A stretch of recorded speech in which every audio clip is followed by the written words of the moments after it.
If you're looking for live action, you've come to the wrong place.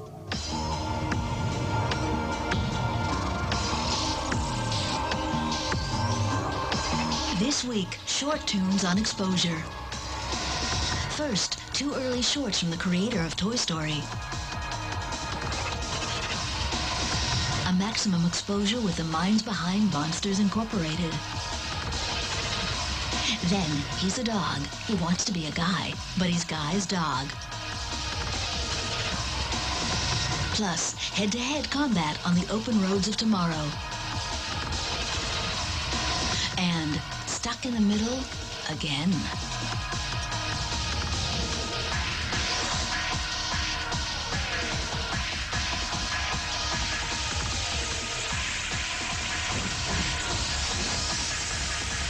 Exposure, short tunes. Downloading host profile, Lisa Marie. An actress, filmmaker, and musician best known for her roles in Mars Attacks, Sleepy Hollow, and Planet of the Apes. She's also collaborating on a film project for the Walker Arts Center in Minneapolis, Minnesota. For many of us, cartoons were something we look forward to every Saturday morning. For others, they became an art form that could be turned into blockbuster feature films. Tonight, Exposure examines modern animation. The silly, the serious, and the surreal. Plus, we'll talk to one of the masters of the medium, Pixar founder John Lasseter. At Pixar, in creating the stories that will become our feature films, one of the most important things is to try to connect with the audience. To try to show them something that on one level they're really familiar with. Toys coming alive when you're not around. I mean, I believe that as a kid. Monsters coming out of the closet that scare me. I believe that as a kid, Ants having a whole society when you look at an anthill. I believe that as a kid, And I think these are the kinds of things that we want to try to connect with the audience. Show them something that on one level they're really familiar with, but then show it to them in a way that they've never seen before. Tonight's Maximum Exposure with John Lasseter and Pete Docter begins with an early short. Nitemare was created by director and animator John Lasseter. Born in Hollywood and raised in Whittier, California, he studied animation at CalArts and won 2 Student Academy Awards. His work at Disney led to a job with Pixar Studios. There, he helmed the first computer-animated film to win an Oscar and the first computer-animated feature ever, Toy Story.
From Richmond, California, here are John Lasseter and Pete Docter. I went to Cal Arts, California Institute of the Arts. I was in the very first character animation program.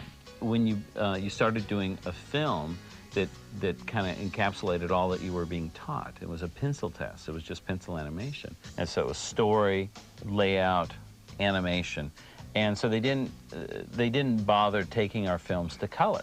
Some of the people afterwards took their student films and put them into color. And I always kind of wanted to do that with Nitemare, but frankly, I kind of went on with my career and never thought about it again. I went to Cal Arts as well. I was there from '87 through '90. And my first year film was called Winter. And it was based on a true story of me growing up in Minnesota and the amount of clothes that you had to get. I remember my little sister getting bundled up and layer upon layer upon layer to the point where you could barely move. I spent actually all summer coloring it myself. I used colored pencil and then cut out the paper and glued them onto cells. So they're not painted in the traditional way, they're colored.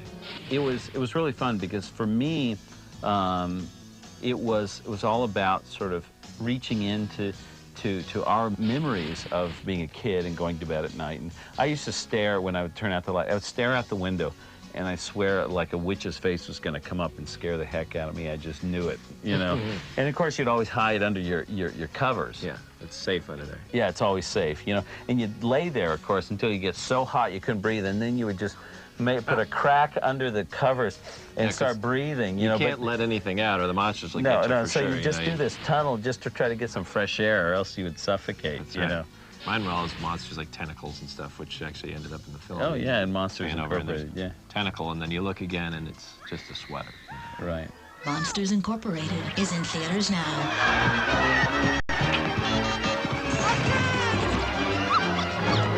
There's a kid! A human kid!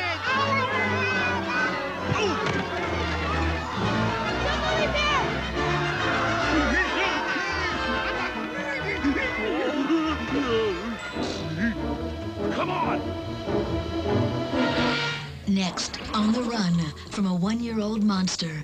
See the computer animated classic Tin Toy, plus more with John Lasseter and Pete Docter. When Short Tunes, an Exposure Special Edition continues. Relive classic adventures in the uncharted territories. Sci-Fi's Farscape. Monday through Thursday at 8 on Sci-Fi.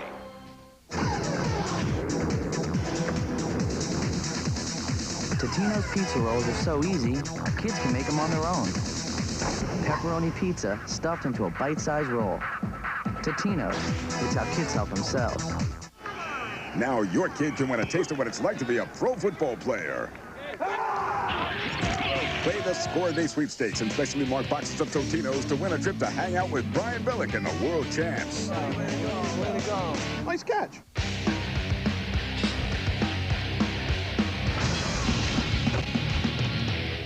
Honey, what's going on down there? Wake up and smell the action.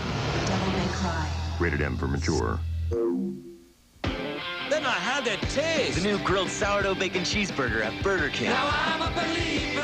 With grilled sourdough bread. Not a trace of doubt in my mind. A quarter pound of flame broiled beef. I'm in love. Ooh. 2 slices of melted Swiss cheese. 4 strips of bacon. The new grilled sourdough bacon cheeseburger will make you a believer. Now for a limited time at Burger King. Shrek, the biggest movie of the year. Now available wherever videos are sold. If your pencils look like mine did, there's something you can do. Ask your doctor if the Nicotrol inhaler is right for you. Or for more information, call 1-800-INHALER. Call today. Dear Kurt, how is training camp? Are you getting along with the other boys? This new chunky soup will fill you up right after a fun-filled day. No! New chunky beef rib roast with potatoes is loaded with lean chunks of savory rib roast for a taste of home while you're away. Lights out! I miss you, Pumpkin. Love, Mom. You all right, Kurt? Yeah, I'm okay. New Campbell's Chunky Home-Style Classics. Like Mom used to make.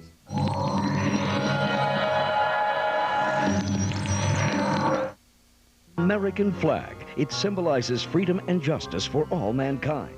Throughout the land, millions of Americans are proudly displaying the flag. Introducing the American Freedom Collection. A set of 2 quick display flags, 1 Old Glory flag and the exclusive God Bless America flag. Each flag is made of weatherproof, fade-resistant material. They attach to your car window in seconds. Just slide the slot in the window. It's that easy. It looks great on mailboxes, bikes, trucks, even inside your home. The American Freedom Collection also includes 4 reusable peel-in-place flags. There's no glue. Just peel off the flag and it'll cling to any smooth surface. Call now and receive your personal American Freedom pin. You get everything. The Old Glory flag, the God Bless America flag, the peel-in-place flags, and flag pin. The entire American Freedom Collection for just $14.99. Call now. To order your American Freedom Collection for only $14.99 plus shipping, have your credit card or checkbook ready and call 1-800-241-5959. Every weeknight, none of you are real. Sci-Fi's original episodes of The Outer Limits, Monday through Thursday at 9 on Sci-Fi. This is freighter number 17. We assume that we've been listed as missing and any search for us ended months ago. We were awakened from hypersleep less than an hour ago. We have no idea the circumstances that led to our present situation. We need to find out what happened here 8 months ago. Where do we start?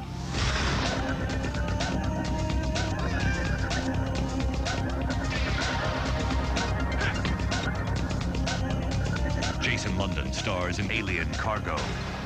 Friday at 9 p.m. Only on Sci-Fi. Now, Short Toons and Exposure Special Edition continues with a maximum exposure of John Lasseter and Pete Docter. Our next short film, Tin Toy, is the early blueprint for Toy Story. Before Buzz met Woody, a little wind-up drummer battled a baby in what was considered a breakthrough in computer animation when it premiered in 1988. Here's the Oscar-winning short, Tin Toy.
From Richmond, California, here again are John Lasseter and Pete Docter. The third short film I made at Pixar was Tin Toy.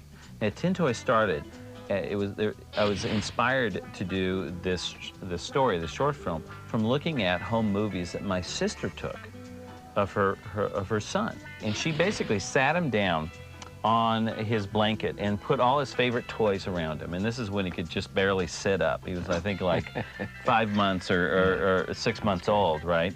And he's sitting there, and she sat there and took about like a half an hour straight of video of him just sitting there deciding what to play with next, and kind of trying to reach down and grab it and bring it up and look at it for a little bit, and then just immediately everything went into his mouth, and there was snot coming down and all this goo, and he'd bring it out, and there was all these strings of goo, and then he would just bang it for a while and then throw it down and go to something else.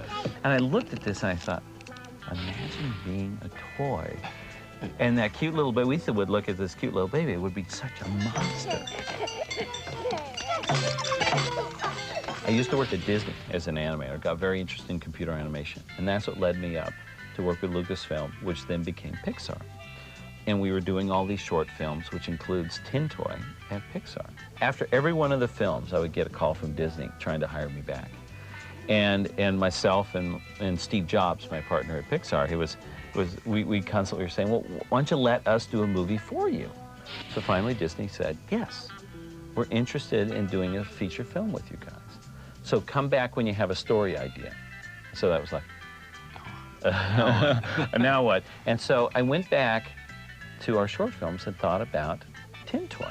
We started developing an idea originally of the same character, we call him Tinny, being a new toy that's given to a kid, and having a problem with the old favorite toy, which was a ventriloquist dummy. One of the things that I think enabled me to come to work at Pixar was my short films, and it was a good measure of what not only my talent and abilities are, but my sensibilities as a storyteller, as a filmmaker. And then also a lot of the ideas that are now in the features kind of in some form or another come from those early films. It's like we all developed our skills through short films, and I love the art form. It's a great art form. And I wanted to make sure that we gave our young artists the same opportunity that I had, so we have started a short film program where anybody at Pixar can submit an idea to do a short film. One of the things we've wanted to do is to have every Pixar animated feature film released in the theaters, to have a Pixar animated short film in front of it, to kind of give audiences that great thing that you used to have when you went to the movies, a little short before the feature.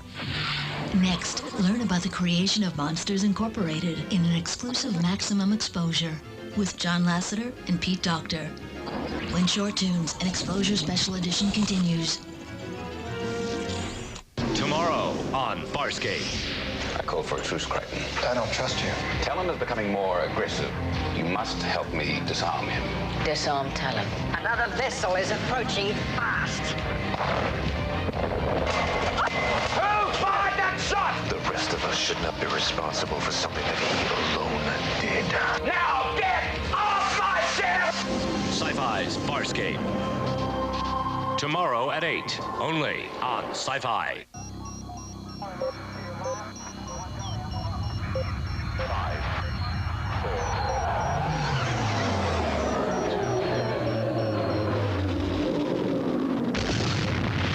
Thanks to the technology inside, you can take Guinness Draft outside.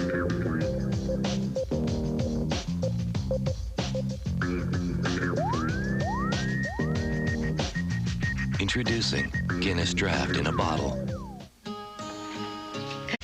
Now, Short Tunes and Exposure Special Edition continues with a maximum exposure of John Lasseter and Pete Docter. Animation, by nature, is a collaborative effort. It's very difficult to do an animated film, even a long one, by yourself. You have to work, and with computer animation especially, and at Pixar, we're very, very collaborative. I mean, it's the way that I work as a director, and the way that I work with the animators and the technical artists and everybody, and the story artists. And that was one of the great things I learned from John is just that it doesn't matter where the idea comes from. If it's a good idea, it belongs in the movie. When John gave me the opportunity to go off and think about what the next film after it was then Bug's Life. We were just well, yeah, work on Bugs. you had just finished Toy Story. Yeah, and some other peripheral stuff. We were working on starting A Bug's Life, right. And so I said, hey, Pete, go off and think of our next movie. Right. So you know, we thought it was me and a couple other guys. We sat in a room. We had a bunch of different ideas, and we pitched them to John and to Andrew and the other guys. And I guess where it came from was just the thought. I really liked how in Toy Story you could talk to people, friends, and they would say, "Oh, I always thought my toys came to life when I left the room. How did you guys know, that that's my life?" And I wanted to do that again in a way that connected to people's sort of imaginary childhood or in some way like that. So it seemed like monsters were real natural. The original story bears very little or any resemblance to the final film, but that's, again, getting back to the collaborative process. Pete has a sensibility in his short films. You can see it in Winter, in his film Palm Springs, in his film Next Door, that there's a playfulness and a bounciness and a wonderful quality, a childlike quality that comes out in his films. And I think in Monsters Incorporated, it is a great a great vehicle for that same sensibility, because if you look at Boo, the little girl, it's Pete Docter all over the place. And when you look at the short films and look at Boo in Monsters Incorporated, you really see the parallels. Right, and that's actually the same thing I did on my short film, Next Door. I just recorded she was a friend of our family named Brooke O'Neill, just a wild kid, and we just recorded her, I did. And she went on and talked, and then I used little snippets of it. Once there was a queen. She wanted to have a lovely daughter, and with lips white as blood. It becomes very real that way, and we did the same thing with Boo in Monsters, Inc. Mike Wazowski. Mike Wazowski! Yay! Whoa, I got her again. The goal of computer animation, to me, the goal of computer animation is to find a subject matter that lends itself to our medium, that's kind of a world, a fantasy world that kind of the audience knows doesn't exist, but then you can make it seem so believable with our medium.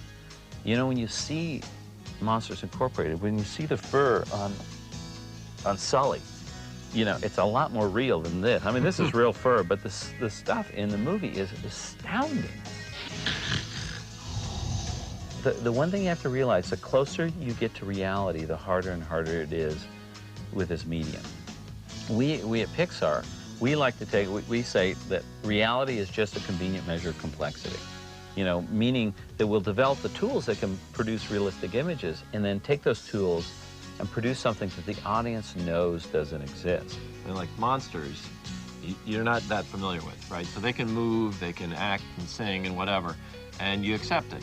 But then when you see a human, I mean, our eyes, we see humans every day. We're trained to look at people and study their faces and recognize people from 300 feet away. Oh, that's my mom, or whatever, And so it's really hard to do that convincingly. The closer you get, like John's saying, the closer you get to reality for people, for humans, the harder it is to pull off. Well, Pete's actually computer generated. I'm real, but Pete's computer generated. Good, huh? It's pretty amazing what we can do at Pixar, huh? You can't really tell. Everybody assumes that when a new technology comes into any art form, it's going to replace something, And so the #1 question I've always had with this is that, is computer animation going to replace traditional animation? Or when's it going to replace actors or things like that? Yeah, it's kind of crazy. And I think that's the same with computer animation and hand-drawn cell animation. Still, there's things that we cannot do in computer animation that can be done beautifully in hand-drawn animation, because it's the art, it's the artist line, it's the drawing. Surrender, you scurvy dog! Something about that being a hand-drawn thing, that there's an expressivity and a certain part of the person, the animator, who comes through onto the page, And it's, I think there is a lot of confusion when people look at the success of a film. They assume it has to do with the technology. It is the story in the characters is what makes a film successful or not successful. Later, super-powered pod racers are headed for disaster. But first, meet the alcoholic pooch that wants to be a man. When Short Toons, an Exposure Special Edition continues. We were awakened from hypersleep less than an hour ago. We have no idea the circumstances that led to our present situation. We need to find out what happened here 8 months ago. Where do we start?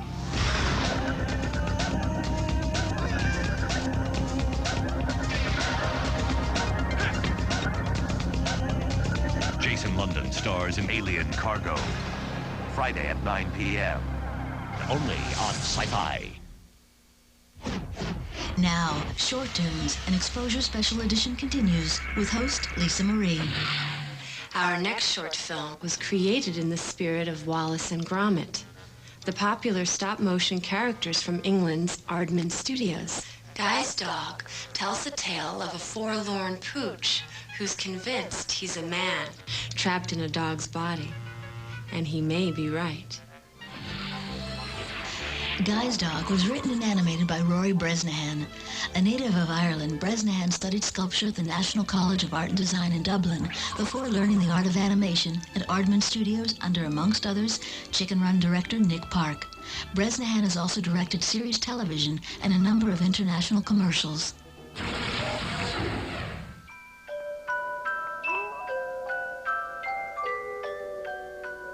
There was once a man by the name of Guy.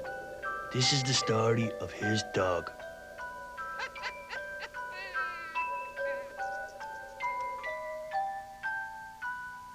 Who's the doggy? Who is the doggy?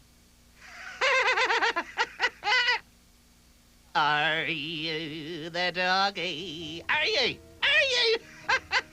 Get away from me! I don't want you in my life, or my face. I hope that you die horribly from septic make and...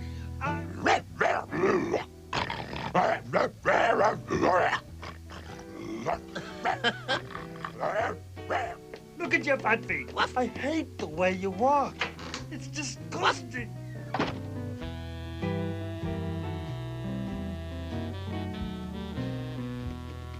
I hate being a dog!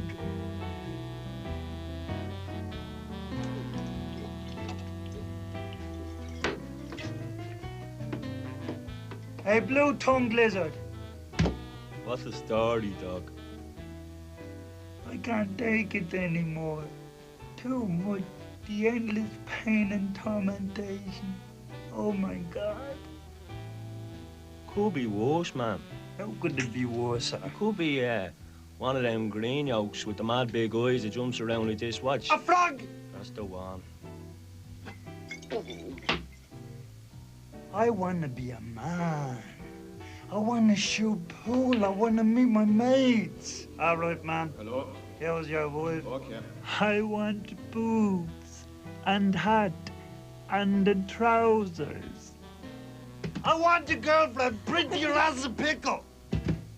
I want to ride my bicycle.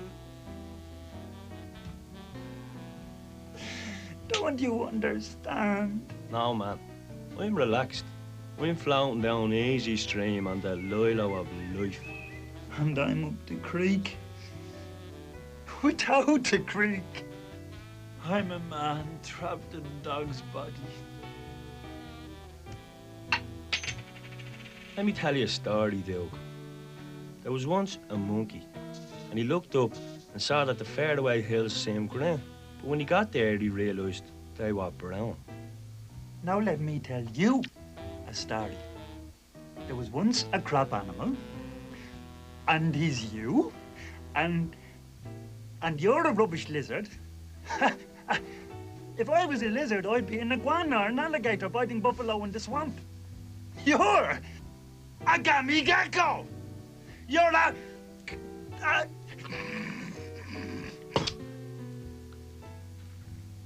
You're a dog. Shut up, shut up, shut up, shut up. No, no, why?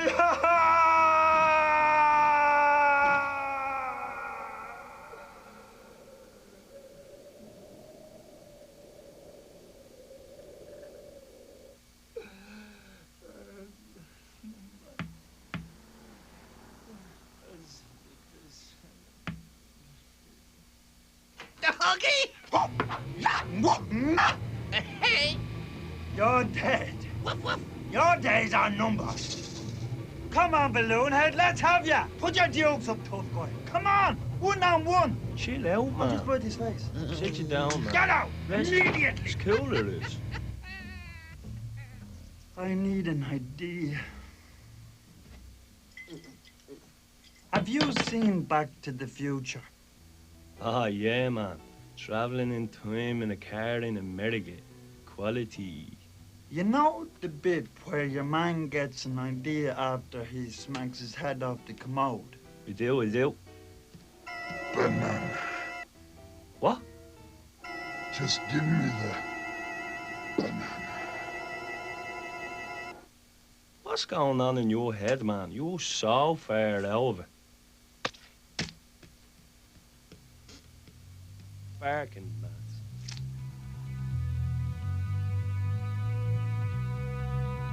I'm a steamroller, baby.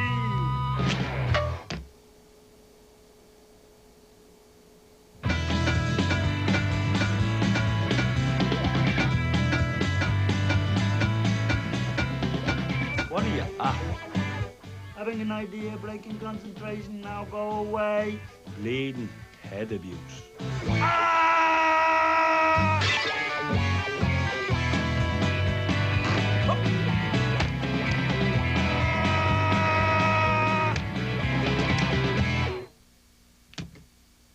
Any luck? Nothing. Now I've got a herd.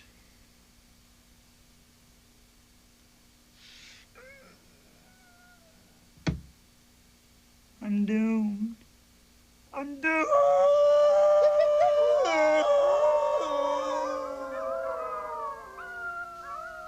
I want to be a man. I need a machine that will metamorphosize me into a man. I'll build it with some toolboxes. You could always use the biometamorphic transformer pod. The what? The biometamorphic transformer pod. Okay. Right, let's get down to business.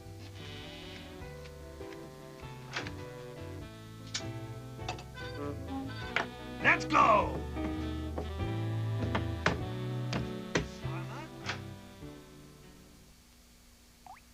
Oi! Here! Toolboxes. Check it out, man.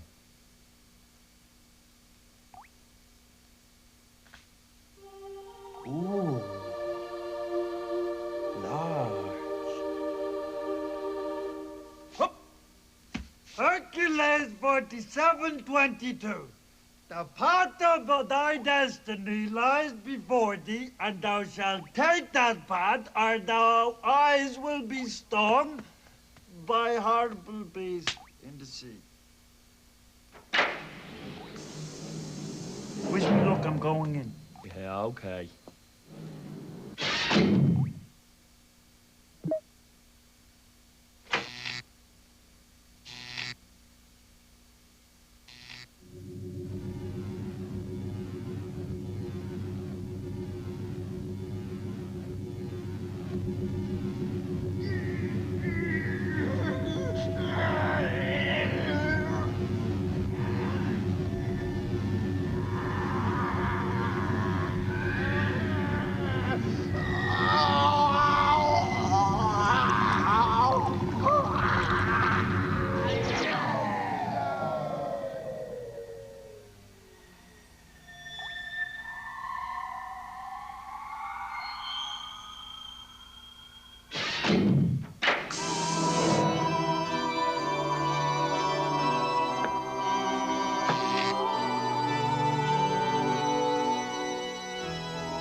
How do you do? Hi. Hey, Nellie, bring me a colada. Taxi. I don't believe it. Oh, my goodness, shite. Hey, Frank, butter sausage, extra diet mayo. Let's dance. We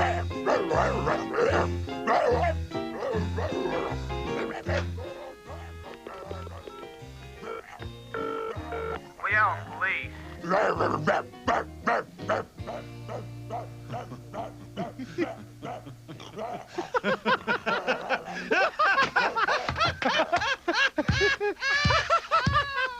What's the problem? Hey, hey! Monsieur! Senor! I hate being a dog. And that, folks, is that guy, presuming his dog had been eaten by the stranger in white fronts, gave to his lizard. They both lived happily, which was fine by me. Good night.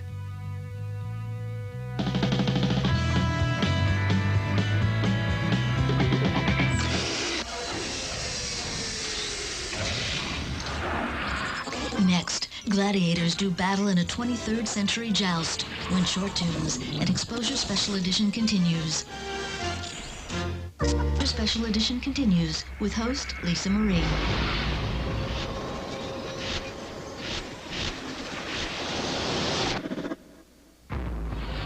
Remember that cool pod race in Star Wars Episode 1? Well, tonight's vision of the future has a similar look, but the contestants no longer fly side by side. They go head to head in a post-apocalyptic game of chicken. The Joust was created by the 5-person collective known as Happy Ship, a company that specializes in character-based 3D computer animation. And by character-based, they don't mean just character animation, but animation with character. The goal of the company is to produce Cosmotronics, a series of animations for television based on the machine designs of artist Harry Arling.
Next, a sticky situation gets even stickier when Short Toons, an Exposure Special Edition continues. Lisa Marie. Everybody gets a little tongue-tied now and then, but usually not with a pole in the middle of winter. Desperate times call for desperate measures in this eye-popping animated short. Tongue Twister was written and directed by Sean Scott, who was born and raised in Montreal, Canada, where he also studied creative and fine arts at Dawson College. Currently, Scott works for Kaleidoscope Digital Productions, directing episodes of Ollie's Under the Bed Adventures, a weekly children's animated series he co-created.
Monsters, Inc. is in theaters now, and you can revisit some of tonight's short tunes at exposure.sci-fi.com.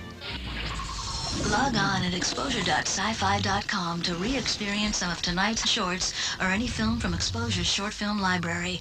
Plus, get the facts on Exposure Studios and see extended interviews with past Exposure directors. I'm Lisa Marie. Let's get exposed on Sci-Fi's original short film series, Exposure.